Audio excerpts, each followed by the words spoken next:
पूर्वांचल के 3 दिवसीय दौरे पर पहुंचे केंद्रीय उड्डयन मंत्री ज्योतिरादित्य सिंधिया जन आशीर्वाद यात्रा के पहले मीडिया से रूबरू हुए। इस दौरान मीडिया से चर्चा में सिंधिया ने बताया कि इंदौर शहर व मालवांचल से उनका पुराना नाता है।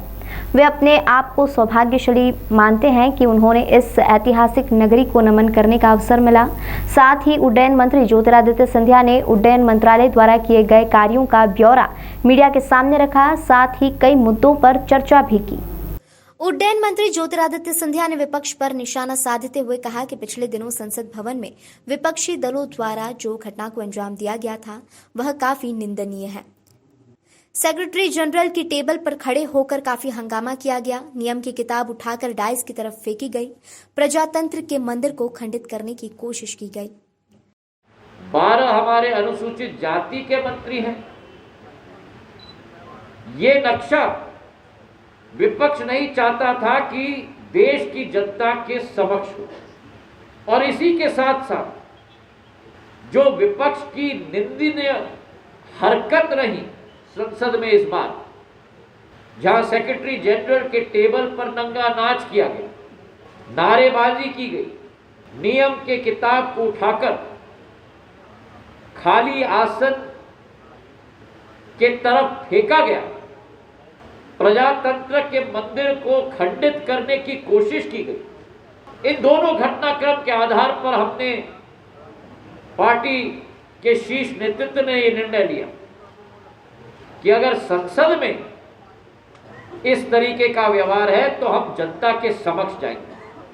आज मेरे जन आशीर्वाद यात्रा का तीसरा दिवस है। हमने करीब करीब 5 जिलों को कवर करके आज इंदौर की बारी है,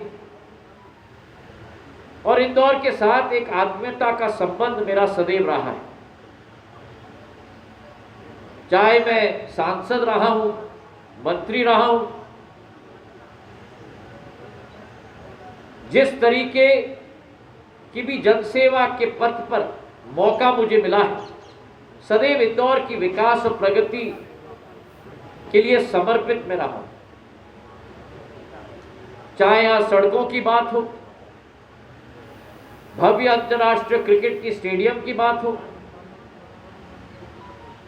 अनेक ट्रेनों की बात हो, मेरे सांसद होने के कार्यकाल में, केंद्र सरकार के मंत्री होने के कार्यकाल में कई सारे ट्रेन ताई के साथ मिलकर हमने इंदौर के लिए दिलवाए थे।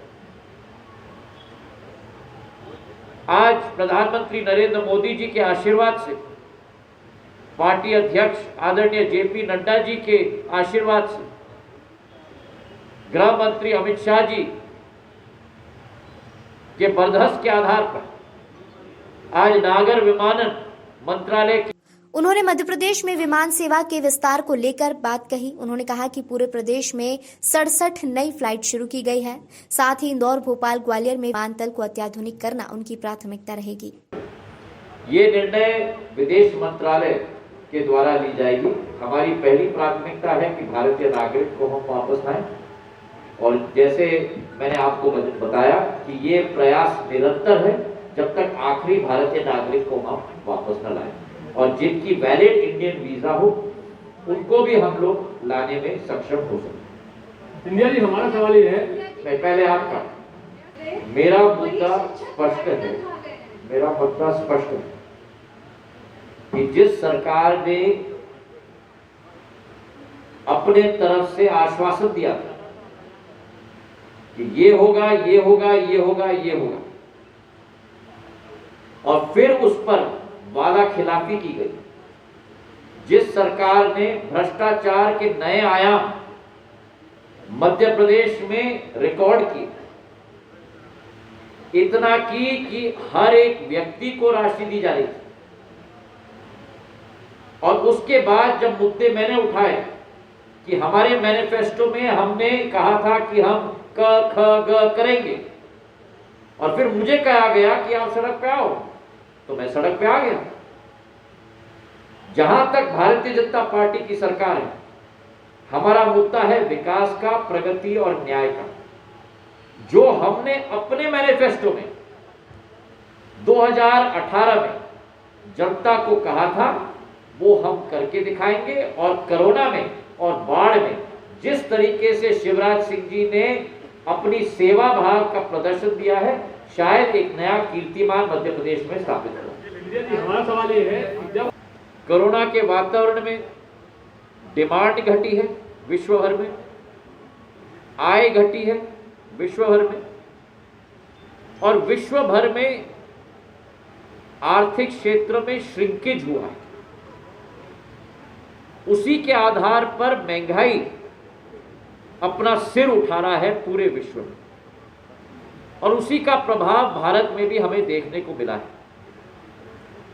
अब अर्थशास्त्र का विद्यार्थी होने के नाते सदैव एक टेंशन रहती है और एक बैलेंस, संयोग और एक संयम बनाना पड़ता है महंगाई के बीच में और आर्थिक प्रगति के बीच में।